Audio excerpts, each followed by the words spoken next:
నమస్కారం. 10వ తరగతి అనేది విద్యార్థి జీవితంలో తొలిమెట్టు. ఈ తొలిమెట్టు నుండి విజయం సాధించడానికి మనం ప్రణాళికాబద్ధంగా కృషి చేయాల్సిన అవసరం ఉంటుంది. పరీక్షలు సమీపిస్తున్నాయి. ఏ విధంగా కృషి చేస్తే ఉత్తమమైనటువంటి ఫలితాలు అలాగే 10 GPAను సాధించవచ్చునో మన దగ్గర ఇప్పుడు శ్రీ గాజుల రవీందర్ గారు ఉన్నారు. వారు పాఠ్యపుస్తక రచయితతో పాటు ఎన్నో కార్యశాలల్లో కూడా భాగస్వాములైనారు. మరి వారిని అడిగి 10వ తరగతిలో తెలుగులో ఏ విధంగా మనం ఉత్తమమైనటువంటి ఫలితాలు సాధిస్తామో తెలుసుకుందాం. రవీందర్ గారు, ఏ విధమైనటువంటి పరిశ్రమ చేస్తే విద్యార్థులకి మంచి విజయం పొందుతారు? ముందుగా టాప్ తెలుగు టీవీ ప్రేక్షకులకు నమస్కారం. 10వ తరగతి అనగానే ఒక రకమైనటువంటి ఒత్తిడి, భయం ఇటు తల్లిదండ్రులకు కానీ ఇటు విద్యార్థులకు కానీ ఉండడం సహజం. మొట్టమొదటగా 10వ తరగతి పరీక్షలు రాసేటువంటి విద్యార్థులలో మొదటగా నిర్వహించేటువంటి పరీక్ష ఏమిటి అంటే తెలుగు. ఎంతైనా ఎటువంటి సందర్భంలోనైనా కొద్దిగా విద్యార్థులు ఒత్తిడికి లోనవుతున్నటువంటి సందర్భాలు మనం చూస్తూ ఉన్నాం. అటువంటి సందర్భాల్లో ఈ కొద్ది సమయంలో విద్యార్థులు వేటిపై దృష్టి పెడితే మంచి GPA సాధించవచ్చు అనేది ఒకసారి మనం చూసినట్టయితే, ఇప్పటికే మీరు పాఠశాలలో చాలా రకాలుగా పరీక్షలు రాసి ఉంటారు, చాలా రకాలుగా సంసిద్ధులై ఉంటారు. ఇటువంటి సందర్భంలో మనం పరీక్షలలో వేటి మీద ఎక్కువగా దృష్టి పెట్టాలి, ఏ అంశాలు మీరు బాగా లోతుగా అధ్యయనం చేసినట్టయితే మంచి ఫలితాలు వస్తాయి అనే దాని మీద మనం ఒకసారి చూద్దాం. 10వ తరగతి తెలుగు పరీక్ష రాసేటువంటి మొట్టమొదటి పరీక్ష అయినటువంటి తెలుగు పరీక్ష రాసేటువంటి విద్యార్థులు మీరు గమనించాల్సింది, మీ మార్పు మీరు చూడవచ్చు. గత సంవత్సరమే 2 పేపర్లు ఉన్నటువంటి ప్రశ్నపత్రం ఒక పేపర్గా మారింది. ఆ విషయం మీ అందరికీ దృష్టిలోకి వచ్చే ఉంటుంది. ఇప్పటికే చాలా పరీక్షలు రాసి ఉంటారు కాబట్టి.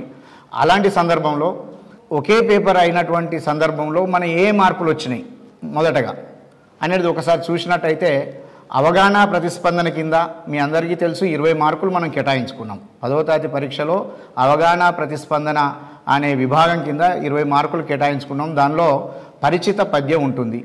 పరిచిత పద్యం మన పాఠ్యపుస్తకంలో ఉన్నటువంటి పద్య పాఠాలలో చుక్కబెట్టినటువంటి పద్యాలు ఏవైతే ఉన్నాయో ఆ పద్యాల నుండి ప్రశ్నలు అడగడం జరుగుతుంది. ఆ ప్రశ్న కూడా ఏ రకంగా అడుగుతారు అంటే, చుక్కబెట్టినటువంటి పద్యాన్ని ప్రతిపదార్థం రాయమనొచ్చు. పద్యాన్ని ఇచ్చి అంటే 2 పద్యాలు ఇస్తాం, ఒక పద్యానికి ప్రతిపదార్థం రాయమనొచ్చు. లేదా పద్య పాదాలు ఇచ్చేసి దాన్ని పూరణ చేసి భావం కూడా రాయమనొచ్చు. ఈ 2 రకాలుగా ప్రశ్నలు వస్తాయి. వీటికి 5 మార్కులు మనం కేటాయించుకున్నాం.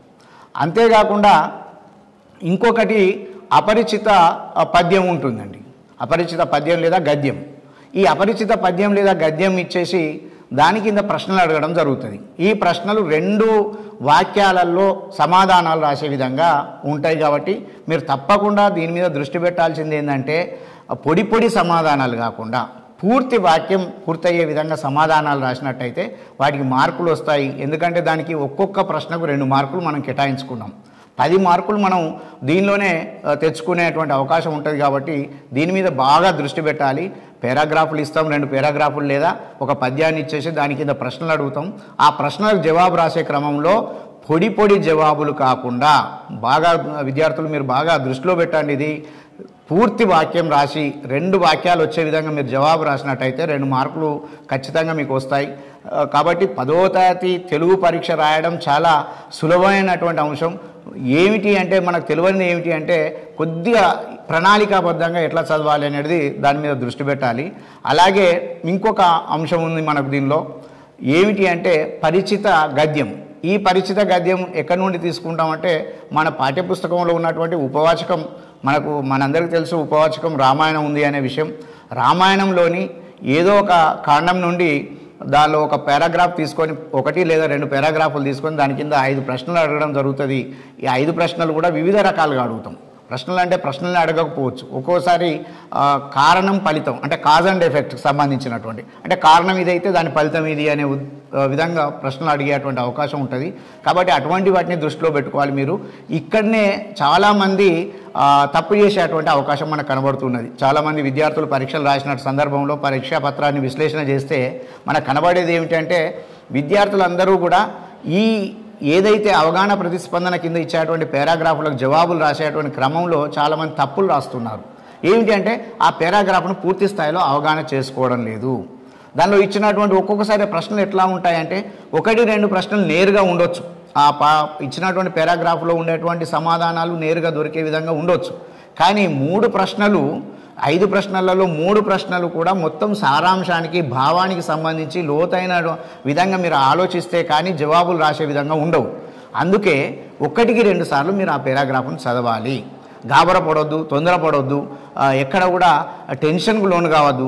అలా లోను కాకుండా ప్రశాంతంగా 1-2 సార్లు మీరు ఆ పారాగ్రాఫ్ చదివినట్టయితే మీకు ఆ పారాగ్రాఫ్లో ఉన్నటువంటి మొత్తం భావం ఏమిటి అనేది మీకు అర్థమవుతుంది. ఆ అర్థమయ్యేటువంటి సందర్భంలో దాని మీద ఎటువంటి ప్రశ్న వచ్చినా మీరు జవాబు రాయగలుగుతారు. కాబట్టి ప్రశాంతంగా మీరు ఒక్కసారి చదివి ఎప్పుడు కూడా ప్రశ్నపత్రాన్ని క్షుణ్ణంగా చదివిన తర్వాతనే ప్రశ్నలకు జవాబులు రాయడం అనేది మొదలు పెట్టుకోండి. వీటికి ఒక్కొక్క దానికి ఒక్కొక్క మార్క్ ఉంటుంది. 5 ప్రశ్నలు లేదా అంటే ఖాళీలు అడగవచ్చు, జతపరచమనవచ్చు, తప్పులు గుర్తించమనవచ్చు, కాజ్ అండ్ ఎఫెక్ట్స్ ప్రశ్నలు ఉండొచ్చు, దానిలో ఉండేటువంటి ఉద్దేశం ఏమై ఉంటుంది అని చెప్పేసి అటువంటి కోణాలలో ప్రశ్నలు కూడా అడగవచ్చు. వీటన్నిటి మీద మీరు దృష్టి పెట్టుకొని వాటికి సరి అయినటువంటి ఒక ప్రణాళికాబద్ధమైనటువంటి లోతైన అధ్యయనం చేసినట్టయితే తప్పకుండా ఈ మొదటి విభాగమైనటువంటి అవగాహన ప్రతిస్పందనలో 20కి 20 మార్కులు తెచ్చుకునేటువంటి అవకాశం ఉంటుంది. అలాగే మీరు ఇంకా బాగా మంచి మార్కులు తెచ్చుకునేటువంటి అంశం ఏమిటి అంటే స్వీయ రచన, రెండవ విభాగం. స్వీయ రచనలో ప్రశ్నలు 2 రకాలుగా ఉంటాయి మనకు. ఒకటి లఘు సమాధాన ప్రశ్నలు, రెండవది వ్యాసరూప సమాధాన ప్రశ్నలు. లఘు సమాధాన ప్రశ్నలలో 2 పద్యభాగం నుండి 2 గద్యభాగం నుండి ఇస్తాం. 2 పద్యభాగం నుండి 2 గద్యభాగం నుండి ఇచ్చేటువంటి సందర్భంలో విద్యార్థులు మీరందరూ కూడా బాగా దృష్టిలో పెట్టుకోండి. కవి పరిచయం నుండి, కవి లేదా రచయిత పరిచయం నుండి తప్పకుండా ఒక ప్రశ్న అడుగుతారు నాన్న, మీరు అది దృష్టిలో పెట్టుకోండి. ఎందుకంటే కవి లేదా రచయిత పరిచయం మనం అడిగినప్పుడు మన 10వ తరగతి పాఠ్యపుస్తకంలో 12 పాఠాలు ఉన్నాయి. 12 పాఠాలు ఉన్నటువంటి క్రమంలో 12 పాఠాలలో లక్ష్యసిద్ధి అనే పాఠానికి కవి రచయిత పరిచయం లేదు. ఇక మిగిలినవి మనకు 11 పాఠాలు. 11 పాఠాలలో శతక మధురిమ పాఠానికి సంబంధించి దాదాపు 8 మంది కవులు ఆ పద్యాలు రాయడం జరిగింది. మిమ్మల్ని ఎక్కడ కూడా ఇబ్బంది పెట్టే విధంగా ఉండవు కాబట్టి ఆ శతక మధురిమలో ఉన్నటువంటి కవులకు సంబంధించినటువంటి పరిచయాన్ని కొద్దిగా తక్కువ దృష్టితో చూసినా, అంటే దాని మీద కొద్దిగా తక్కువ కాన్సన్ట్రేషన్ చేసినప్పటికీ మిగతా శతక మధురిమ లక్ష్యసిద్ధి రెండింటిని వదిలేసి మిగతా 10 పాఠాల కవులను రచయితలను మీరు చదువుకున్నట్టయితే 3 మార్కులు తప్పకుండా మీకు వచ్చేటువంటి అవకాశం ఉంటుంది. ఇది చాలా ఈజీ. మీరు ఈ 10 మందికి సంబంధించి ఈ 10 పాఠాలకు సంబంధించిన కవి పరిచయాల్ని మీరు చదువుకునేటువంటి టేబుల్ దగ్గరను మీరు రోజు మీ ఇంట్లో ఎక్కడ కూర్చుంటారో అక్కడ ఒక పేపర్ మీద రాసుకొని అక్కడ అతికేసుకొని దాన్ని చూసినట్టయితే దానికోసం ప్రత్యేకంగా దృష్టి పెట్టాల్సినటువంటి అవసరం లేదు. రోజు చూస్తారు కాబట్టి పరీక్షలో ఏది వచ్చినా మీరు అది రాసేటువంటి అవకాశం ఉంటాయి. ఈ రకంగా మీరు 3 మార్కులు ఈజీగా సాధించేటువంటి అవకాశం ఉంటుంది. ఇంకోటి మీరు బాగా గుర్తుపెట్టుకోవాలి, చాలామంది విద్యార్థులు ఏం చేస్తున్నారంటే పాయింట్స్ వైజ్గా రాస్తూ ఉన్నారు. అది మనం అవగాహన ప్రతిస్పందనకు సంబంధించి స్వీయ రచనకు సంబంధించి అవన్నీ కూడా మీ లోపల మీ ఆలోచనలు ఎట్లా ఉన్నాయి అని బయటకు తీసే విధంగానే ఉంటాయి. విస్తృత రచనకు పడే విధంగానే ఉంటాయి ప్రశ్నలు. కాబట్టి పాయింట్స్ వారీగా ఎప్పుడైతే భేదాలు పోలికలు చెప్పమన్నప్పుడు లేకపోతే కారణాలు రాయమన్నప్పుడు పాయింట్స్ వారీగా రాయండి. కానీ మిగతా అన్నీ కూడా మీరు పారాగ్రాఫ్ రూపంలోనే రాయాల్సినటువంటి అవసరం ఉంటుంది. కాబట్టి ఇది బాగా దృష్టిలో పెట్టుకోండి. కవి పరిచయం అడిగినా పారాగ్రాఫ్ రూపంలో రాయండి. ఆ కవి పుట్టుపూర్వోత్తరాలు, కవికి ఉన్నటువంటి బిరుదులు, కవి రచించినటువంటి రచనలు, ఆ కవి యొక్క ప్రత్యేకమైన శైలి ఏ రకంగా ఉంది అనేది ఈ రకంగా మీరు రాసుకుంటూ వెళ్ళినట్టయితే తప్పకుండా మీరు 3 మార్కులు వస్తాయి. ఒకటి కవి పరిచయం అంటే పద్యభాగం నుండి కవి పరిచయాన్ని అడిగితే గద్య భాగం నుండి మిగతా అడుగుతారు, కవి పరిచయాలు అడగరు. కాబట్టి ఇది బాగా దృష్టిలో పెట్టుకోండి. తప్పకుండా ఒక కవి లేదా రచయిత పరిచయం అడుగుతారు కాబట్టి దాని మీద ఎక్కువ ఫోకస్ చేయండి. అలాగే స్వీయ రచనకు సంబంధించినటువంటి ప్రశ్నలలో మీరు ప్రశ్నల స్వభావాన్ని గుర్తెరిగి జవాబులు రాసినట్టయితే మీకు మంచి మార్కులు వచ్చేటువంటి అవకాశం ఉంటుంది. ప్రశ్నల స్వభావం అంటే మీకు అనుమానం రావచ్చు. ప్రశ్నలు చాలా రకాలుగా అడుగుతారు. వివరించండి అంటారు, విశ్లేషించండి అంటారు, కారణం ఏమై ఉంటుంది అని అంటారు, ఉద్దేశం ఏమై ఉంటుంది అంటారు. ఇలా ప్రశ్నల స్వభావం ఏమి అడిగారు, నువ్వేమనుకుంటావు అంటారు, దీన్ని బట్టి నువ్వు గ్రహించిన అంశాలు ఏమిటి అంటారు, ఆ స్థానంలో నువ్వు ఉంటే ఏం చేస్తావు అంటారు. ఇలా మీదైనటువంటి ఆలోచన సరళి ఎట్లా ఉందో తెలుసుకోవడానికి కూడా ప్రశ్నలు అడిగే అవకాశం ఉంటుంది. కాబట్టి ఎక్కడ కూడా దేనికి తొట్టుపడకుండా భయపడకుండా మీరు చదివినటువంటి పాఠ్యాంశాలని పూర్తిగా చదివి ఆ చదివిన అంశాన్ని మీదైన కోణంలో వ్యక్తీకరించినట్టయితే తప్పకుండా స్వీయ రచన వ్యక్తీకరణ విభాగంలో మీరు మంచి మార్కులు సాధించేటువంటి అవకాశం ఉంటుంది. ముఖ్యంగా మీరు చూడండి, గురువు మాట కాదని దానం చేసినటువంటి బలిచక్రవర్తిని మీరు సమర్థిస్తారా, విభేదిస్తారా, ఎందుకు అనే ఒక ప్రశ్న వచ్చిందనుకోండి. అలాంటి ప్రశ్న వచ్చినప్పుడు మీరు సమర్థిస్తారా, విభేదిస్తారా అని చెప్పడానికి నేను సమర్థిస్తాను అంటే సరిపోదు, ఎందుకు సమర్థిస్తామో రాయాలి. విభేదిస్తారా అంటే నేను విభేదిస్తాను అంటే సరిపోదు, ఎందుకు విభేదిస్తామో రాయాలి. ఇలా మనం సమర్థిస్తాము అన్నప్పుడు దానికి సమర్థించడానికి గల కారణాలను రాసుకుంటూ వెళ్ళాలి, విభేదిస్తాము అన్నప్పుడు విభేదించడానికి గల కారణాలని మనం రాసుకుంటూ వెళ్ళాలి. అది కూడా మీరు ఎప్పుడు కూడా బాగా గుర్తుపెట్టుకోండి. స్వీయ రచన ప్రశ్నలు కానీ సృజనాత్మకత ప్రశ్నలు కానీ ఏటినైనా కూడా మనం పేపర్ వాల్యుయేషన్ చేసేటప్పుడు అంటే మూల్యాంకనం చేసేటప్పుడు పేపర్లు దిద్దేటప్పుడు కొన్ని అంశాలని దృష్టిలో పెట్టుకుంటారు పేపర్ దిద్దేటువంటి పరీక్షకులు. ఏమిటి అంటే మీరు రాసే విధానం ఏ రకంగా ఉంది, భాష ఎటువంటి భాష ఉపయోగించారు, అక్షర దోషాలు ఏమన్నా ఉన్నాయా, అక్షర దోషాలు ఉన్నట్టయితే ఒక మార్కు పోతుంది. అలాగే అక్షర దోషాలు లేకుండా మంచిగా రాసినా కూడా అన్వయ క్రమం అంటాం, అంటే మొదట ఏంది రాయాలి, తర్వాత ఏది రాయాలి, ముగింపు ఎలా ఉండాలి అనేది ఒక అన్వయ క్రమం అంటాం. ఆ పద్ధతిలో కనుక మీరు రాసినట్టయితే అన్వయ క్రమాన్ని పాటించినట్టు రాసినట్టయితే ఒక మార్క్ కేటాయించడం జరుగుతుంది. అన్వయ క్రమం లేకపోతే ఒక మార్క్ తీసేస్తారు.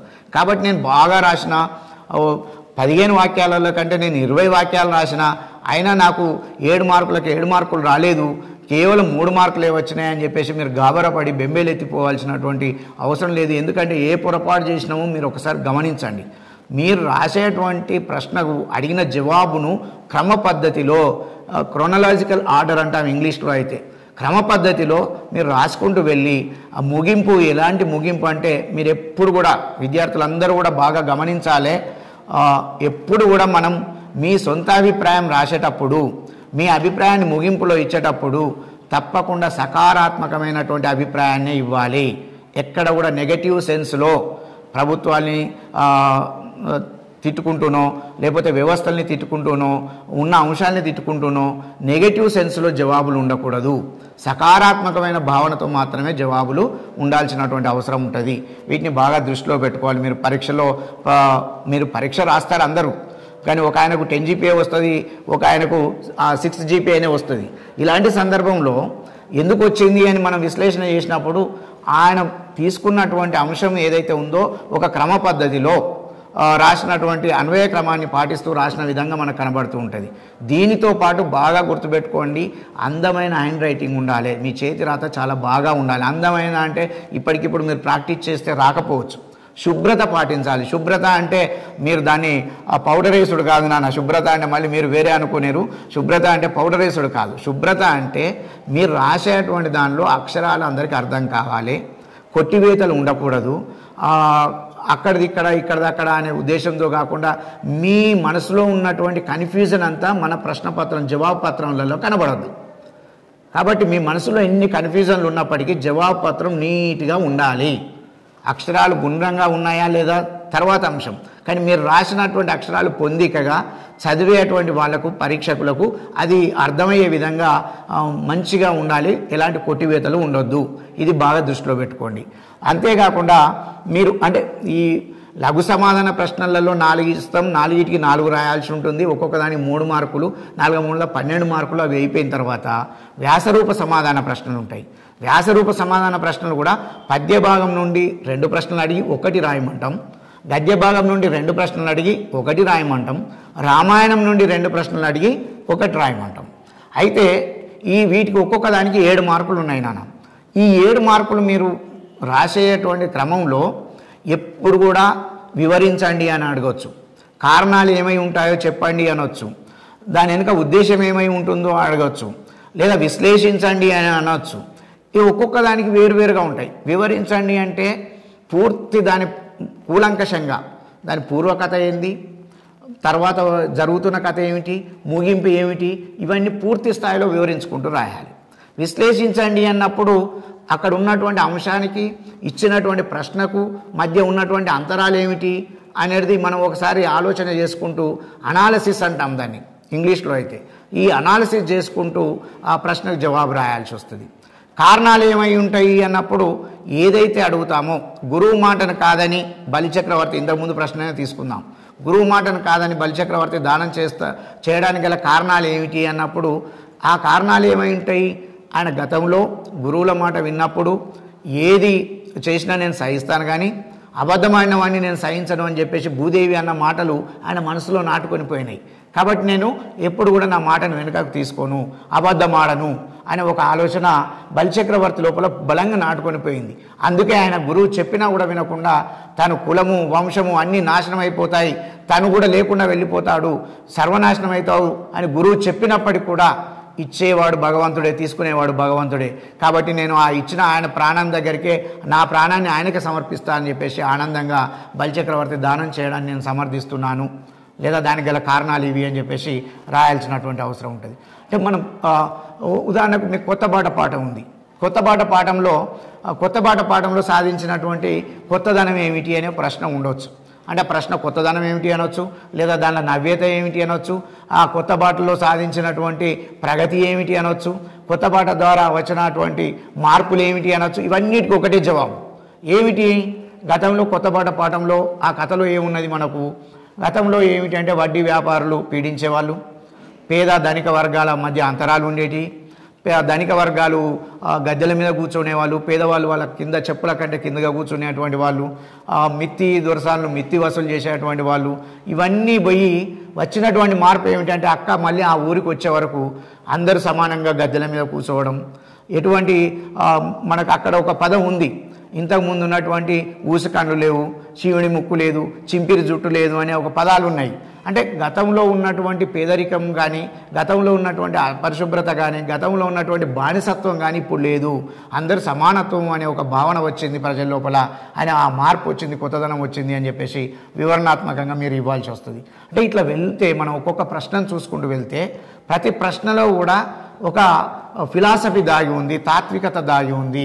ఆ తాత్వికత ఏమిటి అనేది ఆ ప్రశ్న స్వభావాన్ని బట్టి మీరు రాసుకుంటూ వెళ్ళాల్సి ఉంటుంది. దాని మీద బాగా దృష్టిలో పెట్టుకొని, అలాగే గద్య భాగం నుండి కూడా 2 ప్రశ్నలు అడుగుతాం. ఆ 2 ప్రశ్నలలో ఒక ప్రశ్నకు సమాధానం చెప్పాల్సి వస్తుంది, ఒక సమాధానం రాయాల్సి వస్తుంది. ఉపవాచకం నుండి రామాయణం నుండి ముఖ్యంగా జరిగిన సంఘటనల ఆధారంగా ప్రశ్నలు అడగవచ్చు, లేదా వాళ్ళ గుణగణాలని వివరించమనొచ్చు. ఆంజనేయుడు ఎటువంటి వాడు, లేదా ఆంజనేయుడు ఛందశాస్త్రం తెలిసినటువంటి అలంకారికుడు నువ్వు ఎట్లు చెప్పగలవు అని అడగవచ్చు, లేదా రాముని యొక్క గుణగణాలు ఏమిటి అనొచ్చు, సీత ధీరోదాత్తురాలు ఎట్లో వివరించండి అనొచ్చు. ఇట్లా ప్రశ్నలు వాళ్ళ స్వభావాన్ని బట్టి, లేదా అన్నదమ్ముల మధ్య అనుబంధానికి ప్రతీక రామాయణం, ఎట్లో రామాయణం ఆధారంగా వివరించండి అనొచ్చు. ఆ సందర్భంలో మీరు వివరిస్తూ వెళ్తే దానిలో 2 రకాలుగా రాయాల్సి వస్తుంది నాన్న. ఒకటి, అన్నదమ్ములు ఎట్లా ఉండాలనో రామ లక్ష్మణ భరత శత్రుఘ్నులను చూసి నేర్చుకోవచ్చు అని మనం రాయాలి. ఎట్లా ఉండకూడదో వాలి సుగ్రీవులను చూసి నేర్చుకోవచ్చు అని ఆ సంఘటన రాయాలి. అలా అన్న తప్పు చేసినప్పుడు తప్పు వైపు ఉండకుండా మంచి వైపు, మానవత్వం వైపు ఉండాలని చెప్పేసి మనకు విభీషణుని ఇలాంటి వాళ్ళని చూసి అటువంటిది రావణ విభీషణులది కూడా రాయాల్సి ఉంటుంది. కాబట్టి ఈ 3 రకాల అన్నదమ్ముల్ని మనం రామాయణంలో చూస్తాం. అటువంటి సంఘటనలు పేర్కొంటూ మనం దాని జవాబు రాయాలి. ఇట్లా రాసినప్పుడు మాత్రమే మనం 10 GPA సాధించేటువంటి అవకాశం ఉంటుంది. అట్లాగే ఇంకొక అంశం ఏమిటి అంటే సృజనాత్మక అంశం అనేది ఉందండి. చారి గారు చెప్పండి. సృజనాత్మక అంశాలలో చాలామంది పిల్లలు ఇంగ్లీష్లో ఇవి డిస్కోర్సెస్ అంటాం. ఇంగ్లీష్లో 2 రకాల డిస్కోర్సెస్ ఉంటాయి, మైనర్ మేజర్ డిస్కోర్సెస్. అది ఇంగ్లీష్ సందర్భంగా వచ్చినప్పుడు మనం మాట్లాడుకోవాలి. సృజనాత్మక అంశాలు డిస్కోర్సెసే. పిల్లలకు కొద్దిగా చాలామంది పిల్లలు ఇంగ్లీష్ మీడియం పిల్లలు ఉన్నారు కాబట్టి ఈ వీక్షకులలో అందరూ కూడా ఇంగ్లీష్ మీడియం పిల్లలు ఎక్కువ మంది చూస్తూ ఉన్నారు కాబట్టి మీకు చెప్పేది ఏమిటంటే డిస్కోర్సెసే సృజనాత్మక అంశాల కింద మనం తీసుకున్నాం నాన్న. తెలుగు పైన ప్రాథమికంగా వాళ్ళు తెలుసుకోవాల్సిన అంశాలు ఏమిటి అంటే సృజనాత్మక అంశాలలో ముఖ్యంగా లేఖ, వ్యాసము, సంభాషణ, తర్వాత ఒక ప్రముఖ కవి లేదా రాజకీయ నాయకుడు మీ పాఠశాలకు వచ్చినప్పుడు ఆయనను ఇంటర్వ్యూ చేయడానికి ఎటువంటి ప్రశ్నలు అడుగుతావు అనేది ఉండొచ్చు, లేదా ఒక కరపత్రం ఉండొచ్చు, లేదా ఒక ఆత్మకథ ఉండొచ్చు, లేదా ఒక పాఠ్యపుస్తకానికి ముందు మాటలాగా మనకు ఏదైతే ప్రస్తావన, మున్నుడి, నానుడి ఏవైతే అంటామో ప్రస్తావనకు సంబంధించిన పుస్తక సమీక్ష కూడా ఉండొచ్చు. ఫోర్వర్డ్ ముందు మాట ఉండొచ్చు. కాబట్టి వీటి మీద ఎక్కువ దృష్టి పెట్టాలి. అంటే ఎవ్వి రాసినప్పుడు మనం ఏం దృష్టిలో పెట్టుకోవాలి? లేఖ రాసినప్పుడు బాడీ ఆఫ్ ద లెటర్ ఏమిటి, సంబోధన ఎట్లా ఉండాలి? ఇప్పుడు లేఖ రాసినప్పుడు చాలామంది అధికారులకు లేఖ రాసిన, తల్లిదండ్రులకు లేఖ రాసిన, బంధువులకు, స్నేహితులకు లేఖ రాసిన వివిధ రకాలైనటువంటి సంబోధనలు ఉంటాయి. కానీ చాలామంది పిల్లలు ఈ సంబోధన విషయంలో చాలామంది తప్పులు చేస్తున్నారు. అధికారులకు రాసినప్పుడు తప్పులు చేస్తూ ఉన్నారు. మిత్రునికి రాసినప్పుడు తప్పులు, గౌరవనీయులైన మిత్రునికి అని రాస్తున్నారు. ఇది అసందర్భంగా కనబడుతూ ఉంటుంది. మిత్రునికి ప్రియమైన మిత్రుడు అని చెప్పేసి రాయాలి, ప్రియమైన చారి గారికి అని చెప్పేసి రాసినట్టు. ఆ రకంగా మనం మిత్రులకు రాసినప్పుడు సంబోధన వేరే రకంగా ఉంటుంది, అధికారికమైనటువంటి లేఖలు రాసేటప్పుడు సంబోధన వేరే ఉంటుంది. కాబట్టి దీని మీద బాగా దృష్టిలో పెట్టాలి. ఇక బాడీ ఆఫ్ ద లెటర్లో అందరూ కూడా గమనించాల్సింది ఏమిటంటే ప్రశ్న చదవాలి. ప్రశ్నలో ఏం అడిగినరో అది బాడీ ఆఫ్ ద లెటర్లో ఉండాలి. అంటే మీరు లేఖ రాసేటువంటి దానిలో లేఖను తప్పకుండా 2 పేరాలుగా విభజించాలి నాన్న. అన్నిటికీ ప్రధానాంశం ప్రశ్నను చదివిన తర్వాత మాత్రమే జవాబు రాయాలి. లేఖను కూడా 2 పారాగ్రాఫ్లుగా ఉండాలి తప్పకుండా. మొదట అడిగిన అంశం ఏమిటి అనేది వివరణ ఉండాలి, 2వ పారాగ్రాఫ్లో ముగింపు ఉండాలి, తన అభిప్రాయం ఉండాలి. ఇది లేఖలో రాసేటువంటి దానం. చివరికి ఎవరు రాస్తున్నారు, ఎవరికి రాస్తున్నారు అనేది మనం అడ్రస్ అంటాం, చిరునామా అంటాం, విలాపం అంటాం, విలాసం అంటాం. అవి రాసి ఉండాలి. ప్రతిదానికి కామ ఉండాలి, చివరి దానికి పులి స్టాప్ ఉండాలి. అవి కూడా చిహ్నాలు కూడా మీరు మర్చిపోవద్దు. లేఖ రాసేటప్పుడు విరామ చిహ్నాలు ఉండాలి. అలాగే వ్యాసం రాసేటప్పుడు వ్యాసంలో కూడా కనీసం 3 పారాగ్రాఫ్లుగా విభజించుకోవాలి. అసలు ఏం అడిగారు వ్యాసంలో, అది మొదట అడిగిన అంశాన్ని వివరణ ఉండాలి. అది అంటే ఏమిటి అనేది మొదటి పారాగ్రాఫ్ చెప్తుంది. 2వ పారాగ్రాఫ్లో దాని గురించిన పూర్తి స్థాయి సమాచారం ఉండాలి. 3వ పారాగ్రాఫ్లో మీ అభిప్రాయం ఉండాలి. ఆ అభిప్రాయంతో విద్యార్థి ఏమనుకుంటున్నాడో ఆయన సొంత అభిప్రాయాన్ని అది కూడా సకారాత్మకంగా ముగించేటట్టు ఉండాలి. అది కూడా మళ్ళీ నెగటివ్ సెన్స్లో కాకుండా ఇదంతా అది కాదు, ఇదంతా ఇది అని చెప్పేసి నెగటివ్ సెన్స్లో కాకుండా పాజిటివ్ సెన్స్లో వచ్చేటట్టు పిల్లలు సకారాత్మకంగా ముగించేది ఉంటుంది. సంభాషణ విషయంలో సంభాషణ కూడా బాగా గుర్తుపెట్టుకోండి విద్యార్థులారా. సంభాషణ ఒక 2 వ్యక్తులు ఉన్నప్పుడే సంభాషణ అంటాం. సంభాషణలో డైలాగ్స్ దేని గురించి అడిగిండ్రు? విద్య గొప్పతనం గురించి 2 మిత్రుల మధ్య సంభాషణ రాయమన్నారా? లేదా ఇవాళ జరుగుతున్నటువంటి సమాజంలో జరుగుతున్నటువంటి అపభ్రంశ అంశాల గురించి 2 విద్యార్థుల మధ్య సంభాషణ రాయమన్నారా? అడిగిన ప్రశ్న ఏమిటో ఆ విధంగా సంభాషణ ఉండాలి. సంభాషణ ఎప్పుడు కూడా ఇర్రిలవెంట్ ఉండకూడదు, కేవలం దానికి అసంబద్ధంగా ఉండకూడదు, అనుకూలమైనటువంటి అంశాలే ఉండాలి. సంభాషణలో బాగా గుర్తుపెట్టుకోవాల్సింది కనీసం 12 డైలాగులు ఉండాలి 2 వ్యక్తుల మధ్య. మొదటి వ్యక్తి 6, రెండో వ్యక్తి 6 అట్లని కాదు, కానీ వాటికి ఆ 12కు తగ్గకుండా ఉండేటట్టు చూసుకోవాలి, మినిమంగా. ఆ రకంగా మనం సంభాషణలో ఉండాలి. అలాగే ఇంటర్వ్యూ ప్రశ్నలు కూడా, ఇంటర్వ్యూ అడిగేటప్పుడు కూడా పిల్లలు వెనుకది ముందుకు, ముందుది వెనుకకు ఇంటర్వ్యూ ప్రశ్నలు తలా తోక లేకుండా అడిగేటువంటి సందర్భాలు చాలాసార్లు చూస్తూ ఉన్నాం. మీరు బాగా దృష్టిలో పెట్టుకున్నానా, ఇంటర్వ్యూ చేసేటప్పుడు మొదటి 3-4 ప్రశ్నలు ఎవరినైతే ఇంటర్వ్యూ చేస్తామో, ఒక కవినో, ఒక రాజకీయ నాయకులనో, ఎవరినైతే ఇంటర్వ్యూ చేస్తామో, సాహితీవేత్తనో, ఇంటర్వ్యూ చేసే వాళ్ళ వ్యక్తిగత జీవితానికి సంబంధించిన ప్రశ్నలు ఉండాలి. మొదటి 3-4 ప్రశ్నలు. రెండవది ఒక 4-5 ప్రశ్నలు వారు ఏ రంగంలో నిష్ణాతులో ఆ రంగానికి సంబంధించిన ప్రశ్నలు ఉండాలి. ఆయన కవి అయితే నీ కవిత్వానికి ఎలా మార్గం ఏర్పడింది, మిమ్మల్ని ఎవరు ప్రోత్సహించారు, కవిత్వం రాయడం వైపు మిమ్మల్ని ఎవరు ప్రోత్సహించారు, మీరు రాసినటువంటి మీ కవితా పుస్తకాలలో మీకు నచ్చిన పుస్తకం ఏంది, దానిలో ఎటువంటి సందేశం ఉంది, చివరికి ముగింపులో మీరు సమాజానికి ఇచ్చే సందేశం ఏమిటి, మీ రచనల ద్వారా కానీ మీ వ్యక్తిగత జీవితం ద్వారా కానీ మీరు సమాజానికి ఏం సందేశం ఇస్తున్నారు, లేదా రేపు ఇప్పుడిప్పుడే కవిత్వం రాద్దాం అనుకునేటువంటి యువ కవులకు, యువ రచయితలకు మీరు ఎలాంటి సందేశం ఇస్తున్నారు, ఏ అంశాలు తీసుకోవాలని చెప్తున్నారు అనేది ఇట్లా ప్రశ్నల ద్వారా ముగించాల్సి ఉంటుంది ఇంటర్వ్యూ ప్రశ్నలలో. ఇట్లా ప్రతి ఒక్క సృజనాత్మకతకు దాని లిమిటేషన్స్ ఉంటాయి. అంటే ఇందాక మీరు కరపత్రం అన్నారు కదా, దానికి కూడా కొంచెం కరపత్రంలో ఏముండాలి? కరపత్రానికి సంబంధించి బాగా దృష్టిలో పెట్టుకొని అందమైనటువంటి టైటిల్ ఉండాలండి. కరపత్రం చూడగానే క్యాచీ టైటిల్ అంటాం. మీరు ఇంగ్లీష్లో ఎందుకు నేను అప్పుడప్పుడు ఇంగ్లీష్లో చెప్పాల్సి వస్తుందంటే ఎక్కువ మంది విద్యార్థులు ఇంగ్లీష్ మీడియం వాళ్ళే ఉన్నారు. ఇవి చెప్తేనే దాన్ని క్యాచ్ చేయగలుగుతారు కాబట్టి నేను క్యాచీ టైటిల్ అన్నాను. టైటిల్ చూడగానే మొత్తం దానిలో ఉన్నటువంటి విషయం అంతా పిల్లవాళ్ళకు అర్థం కావాలి, చదివే వాళ్ళకి అర్థం కావాలి. టైటిల్ చూడగానే చదువుకై వెళ్దాం రండి అంటే ఓహో ఇది చదువు గురించి, ఆరోగ్యం మహాభాగ్యం, ఆరోగ్యం గురించి, మొక్కలు నాటుదాం రండి అంటే మొక్కల గురించి. ఇట్లా టైటిల్ చాలా చూడగానే ఆకర్షించే విధంగా ఉండాలి, ఆకర్షణీయంగా ఉండాలి. మొదట టైటిల్ ఉండాలి. తర్వాత కరపత్రంలో మనం ఏ అంశాలు చెప్పదలుచుకున్నామో ఆ చెప్పదలుచుకున్నటువంటి అంశాల క్రమ పద్ధతిలో అవి కూడా ఒక 2 పారాగ్రాఫ్లుగా రాసి విభజిస్తే బాగుంటుంది. తర్వాత ముగింపులో ఎవరు కరపత్రాన్ని ముద్రించారో బాగా దృష్టిలో పెట్టుకోండి. విద్యార్థులు తప్పు చేస్తున్నది ఏమిటి అంటే రాస్తున్నారు, ఒక వ్యాసంలాగా రాస్తున్నారు, అక్కడ పడేస్తున్నారు. ప్రచురణకర్తల పేరుండాలి. అంటే ఈ కరపత్రాలు ఎవరు ప్రచురిస్తున్నారో వాళ్ళ పేరు బాధ్యులు. ఎందుకంటే ఈరోజు సమాజంలో ఒకరి మీద ఒకరు ద్వేషభావంతో ఏదో రకంగా మన మీద కరపత్రాలు పంచిపెడితే దాని బాధ్యులు ఎవరో మనం తెలుసుకోవాల్సినటువంటి అవసరం ఉంటుంది. అందుకోసమే ప్రచురణకర్తల పేర్లు ఉండాలి. తర్వాత ఇటువైపు ప్రింటర్స్ ఎక్కడ ప్రింట్ చేశాము, ఎన్ని ప్రతులు ప్రింట్ చేశాము ఉండాలి. ప్రతులు 5,000, ప్రింటర్స్ అడ్డాల్ ప్రింటర్స్ అని ఈ రకంగా ఉంటే అది పూర్తి స్థాయిలో ఉన్నటువంటి కరపత్రము. అటువంటి కరపత్రానికి కూడా కొన్ని లక్షణాలు ఉన్నాయి. ఇట్లా సృజనాత్మక అంశాలలో ఒక్కొక్క సృజనాత్మక అంశానికి లక్షణాలు ఉంటాయి. ఆల్రెడీ ఇప్పటికే మీ ఉపాధ్యాయులు ఈ విషయాలన్నీ మీకు చెప్పి ఉంటారు. నేను మళ్ళీ ఎందుకు చెప్తున్నానంటే మీరు ఎక్కడ కూడా గాబరపడకుండా, పరీక్షలు అంటే భయం లేకుండా, ఒత్తిడి లేకుండా చాలా ఆనందంగా పరీక్ష అంటే ఆనందంగా పోయి రాసి వచ్చే విధంగా ఉంటేనే మీరు అనుకున్నటువంటి జీపీఏ సాధించవచ్చు. కాబట్టి ఎలాంటి ఒత్తిడి లేకుండా మీరు పరీక్షలకు సన్నద్ధం కావాలని చెప్పేసి ఈ సందర్భంగా చెప్పుకుంటూ ఇంకా చివరగా నేను చెప్పేది ఏమిటి అంటే విద్యార్థులందరూ కూడా బాగా దృష్టి పెట్టాల్సినటువంటి అంశం ఏమిటంటే పార్ట్ బి. ఈ పార్ట్ బిలో చాలామంది విద్యార్థులు తప్పు చేస్తూ ఉన్నారు. ఎందుకు తొందరపడుతున్నారో అర్థం కావట్లేదు.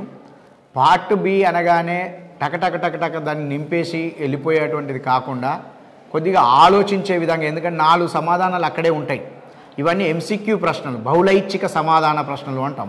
ఎంసీక్యూ ప్రశ్నలు ఉంటాయి కాబట్టి ఇదా ఇదా అని కన్ఫ్యూజన్కు లోనయ్యేటువంటి ఒక సందిగ్ధ అవస్థలో ఉండేటువంటి అవకాశం, అంబిక్యూటీ ఉంటుంది విద్యార్థుల లోపల.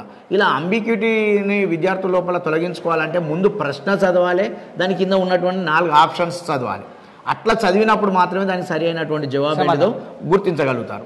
మొట్టమొదటగా దీనిలో 10 మార్కులకు సంబంధించి పదజాలానికి కింద ప్రశ్నలు ఉంటాయి, 10 మార్కులకు సంబంధించి వ్యాకరణానికి సంబంధించి ప్రశ్నలు ఉంటాయి. అయితే ఈ పదజాలానికి సంబంధించి విద్యార్థులందరికీ కూడా 10 మార్కులు తేలిగ్గా వచ్చేటిది ఏమిటి అంటే 2 దానిలో మనం సొంత వాక్యాలు ఇస్తూ ఉన్నాము. సొంత వాక్యాలు కూడా ముఖ్యంగా మన పాఠ్యాంశాల్లోకి వెళ్ళి తీసుకుంటున్నాం. అవి వాటిలలో సొంత వాక్యాలలో ఒకటి తప్పకుండా ఒక జాతీయం ఇచ్చేసి మిగతాది రాయమంటున్నాం, ఒకటి మామూలు పదం ఇస్తున్నాం, లేదా 2 జాతీయాలు కూడా ఇవ్వచ్చు. అయితే జాతీయాలు రాసేటప్పుడు, సొంత వాక్యాలు రాసేటప్పుడు పిల్లలు బాగా తప్పు చేస్తున్నారు. ఏమిటి అంటే జాతీయాలలో ఒకటి నేను మొన్న ఒకసారి పరీక్ష పేపర్లు మామూలుగా క్రాస్ చెక్ చేసేటప్పుడు చూశాను. గొడ్డలి పెట్టు అనే ఒక జాతీయాన్ని ఇచ్చి సొంత వాక్యాలలో ప్రయోగించమన్నప్పుడు ఆ పిల్లలు రాసినటువంటి ఆ సొంత వాక్యం ఏమిటంటే మా అన్నయ్య ఒక గొడ్డలు తీసుకొని వచ్చి చెట్టును ఒక పెట్టు పెట్టాడు అన్నారు. ఇది నిజమైనటువంటిది కాదు. జాతీయానికి ఉన్నటువంటి ఆ పదానికి ఉన్న అర్థం వేరుంటుంది, ఆ మొత్తం పదబంధానికి ఉన్నటువంటి అంతరార్థం వేరుంటుంది. అది జాతీయం అంటే మనం నిజమైనటువంటి ప్రయోగం, దాన్ని నిజమైన ట్రూ సెన్స్ అంటాం ఇంగ్లీష్లో. అయితే అది ఏమిటి అనేది గ్రహించాలి. గొడ్డలి పెట్టు అంటే ఆటంకము, ఈ అధిక జనాభా ఈ దేశ అభివృద్ధికి గొడ్డలి పెట్టువంటిది అని సమాధానం అట్లా రాయాల్సి వస్తుంది. కానీ గొడ్డలి పెట్టు అంటే గొడ్డలు తీసుకొని పోయి ఒక చెట్టును ఒక పెట్టు పెట్టడం కాదు. ఇవి విద్యార్థులు జాతీయాలను బాగా అర్థం చేసుకోవాలి. 2 పదాలుగా విడదీయకూడదు. అవును, అంటే పదాలు ఆ పదబంధాన్ని మొత్తానిగా అర్థం చేసుకోవాలి తప్ప ఆ 2 దానిలో ఉన్నటువంటి పదాలను విడదీయకూడదు. మీరు అన్నది చాలా మంచి అంశం, విద్యార్థులకు అందజేయాల్సింది. విడదీయకుండా మొత్తం పదబంధంలో ఉన్నటువంటి అంతరార్థం ఏందో చెప్పాల్సి ఉంటుంది. దాని మీద అంటే విద్యార్థులు జాతీయాల మీద దృష్టి పెట్టాల్సి ఉంటుంది. అలాగే విద్యార్థులు అర్థాలు ఇస్తాం, పర్యాయ పదాలు ఇస్తాం, నానార్థాలు ఇస్తాం, ప్రకృతి వికృతులు ఇస్తాం, వ్యుత్పత్తి అర్థాలు కూడా అడగడం జరుగుతుంది. అలా ఇవన్నీ కూడా ఎక్కడి నుండో రావునానా కేవలం పాఠ్య పుస్తకం లోపల నుండే తీసుకోబడతాయి. కాబట్టి పాఠ్యపుస్తకాన్ని బాగా చదవండి. మీకు ఇంకా సులువైన ఒక మార్గాన్ని నేను చెప్తాను. ఏమిటి అంటే పాఠ్యపుస్తకం వెనుక అకారాది క్రమంలో మనం పద నిఘంటు పట్టిక అని ఒక 6 పేజీల అంశాలు ఇచ్చినాం. అవి చదవండి నాన్న, సరిపోతాయి. అవి బాగా తరోగా చదివినట్టయితే తప్పకుండా 80% ఈ 10 మార్కులకు సంబంధించిన పదజాలానికి సంబంధించిన ప్రశ్నలు మీరు చేయగలుగుతారు. అందుకే 6 పేజీల మీద బాగా దృష్టి పెట్టండి. మీరు వీటికి సంబంధించిన 80% చేయగలుగుతారు. వ్యాకరణ అంశాలు కూడా పాఠ్యపుస్తకం వెనుక ఉన్నటువంటి అభ్యాసాలలో ఏవైతే మీకు పరిచయం చేయబడ్డాయో వాటి నుండే వ్యాకరణ అంశాలు అడగడం జరుగుతుంది. ఆ వ్యాకరణ అంశాలలో కూడా వాక్యాలు, వాటి రకాలు అంటే సంశ్లిష్ట వాక్యాలు, సంయుక్త వాక్యాలు, సరళ వాక్యాలు, తర్వాత ప్రశ్నార్థక వాక్యాలు, ఇవే కాకుండా పదాలలో వ్యాకరణ అంశాన్ని విడదీసేటప్పుడు కలిపేటప్పుడు ఎలాంటి మార్పులు వస్తాయో అట్లా కూడా అడిగే అవకాశం ఉంటుంది. అంతేకాకుండా సూత్రాల ఆధారంగా ఉదాహరణకు గుణసంధి, గుణములనగా సవర్ణ దీర్ఘ సంధి, ఏవో గుణములనగా అని ఇచ్చి ఈ ఊరులు, ఏవోర్లు, యావారాలు అని కింద 4 అంశాలు ఇస్తారు. కానీ మనం తప్పకుండా గుణములనగా ఏవోర్లు అని రాయాల్సి వస్తుంటుంది. ఆ ఏవోర్లలో కూడా మన మామూలుగా హ్రస్వ దీర్ఘ అక్షరాలు కూడా ఇచ్చేటువంటి అవకాశం ఉంటుంది. అవి ఏమిటి అనేది మీరు దాని మీద బాగా దృష్టి పెట్టుకోవాలి. త్రికములనగా ఆ ఏలను త్రికములు అంటాము. అయితే ఈ ఇచ్చేటప్పుడు ఆ ఈ ఏ అని హ్రస్వాక్షరాలు ఇస్తారు, ఆ ఈ అని దీర్ఘాక్షరాలు కూడా ఇవ్వడం జరుగుతుంది. అయితే పిల్లలు ఆ ఈ అని బట్టి పడతారు, కానీ ఆ అశ్వమా దీర్ఘమా అనేది అక్కడ పొరపాటు చేస్తున్నారు. అందుకోసమే అవి దీర్ఘాక్షరాలు అనేది ఏదో రకంగా గుర్తుపెట్టుకొని వాటికి జవాబు గుర్తించాల్సి ఉంటుంది. ఈ రకంగా వ్యాకరణ అంశాలని సూక్ష్మంగా చదివి పాఠ్యపుస్తకంలోనే ఉంటాయి నాన్న, ఎక్కడ పాఠ్యపుస్తకం బయట నుండి రావు, మీకు పరిచయమైనవి ఉంటాయి. కాబట్టి వాటిని బాగా దృష్టి పెట్టి లోతుగా చదవడం అంటే మీకు గుణములు అనగానే ఏవోర్లు అని తెలవాలి, త్రికములు అనగానే ఆయిఎల్ అని తెలవాలి, కానీ అది అశ్వమా దీర్ఘమా అనేది కూడా తెలిసి ఉండాలి. అది అంత లోతుగా మీరు చదివినట్టయితేనే పార్ట్ బిని పూర్తి స్థాయిలో మీరు చేయగలుగుతారు. మీరు అనుకున్న 10 GPA తప్పకుండా సాధించగలుగుతారు. ఇంకొకటి బాగా ఒక అపోహ ఉంది, అపనమ్మకం ఉన్నది విద్యార్థుల లోపల. పాఠ్యపుస్తకంలో ఉన్నటువంటి ప్రశ్నలు రావు, పాఠ్యపుస్తకంలో జవాబులు రాయాల్సిన అవసరం లేదు, పాఠ్యపుస్తకం చదవాల్సినటువంటి అవసరం లేదు అని ఒక అపోహ ఉంది. ఇది తప్పు నాన్న. పాఠ్యపుస్తకంలో ఉన్నటువంటి అంశాల ఆధారంగానే ప్రశ్నల నిర్మాణం జరుగుతుంది. అంతేగాని ఆ ప్రశ్నలు ఉన్నట్టుగా రావు, కానీ అటువంటి ప్రశ్నలు వేరే రకంగా అడుగుతారు. పాఠ్యపుస్తకం ఆధారం చేసుకొని పాఠాలను ఆధారం చేసుకునే ప్రశ్నలు అడగడం జరుగుతుంది. కాబట్టి అన్ని అంశాల మీద పూర్తి స్థాయిలో పట్టు సాధించి అక్షర దోషాలు లేకుండా అందమైన హ్యాండ్ రైటింగ్ తోటి పరీక్షను ఎలాంటి గాబర పడకుండా హాయిగా పరీక్ష రాయండి. విజయోస్తు. తప్పకుండా 10 GPA మీరు సాధించగలుగుతారు. అందరికీ నమస్కారం. ధన్యవాదాలు రవీందర్ గారు. పిల్లలకి పాఠ్యపుస్తకమే పూర్తి స్థాయిలో ఉపయోగపడుతుంది, ఇతర అంశాలు కావు అని చెప్పినారు. అట్లాగే అంటే మనం పరీక్షకు సంబంధించినటువంటి అంశాల్లో ఏ యొక్క అంశాలపైన ప్రధానంగా మనం ఫోకస్ చేస్తే బాగుంటుందని అన్ని అంశాలు వివరించినారు. ధన్యవాదాలు. ధన్యవాదాలండి. సబ్స్క్రైబ్ చేయండి. Please do subscribe to. Please like, share and subscribe to top Telugu TV. Top Telugu TV. Top Telugu TV.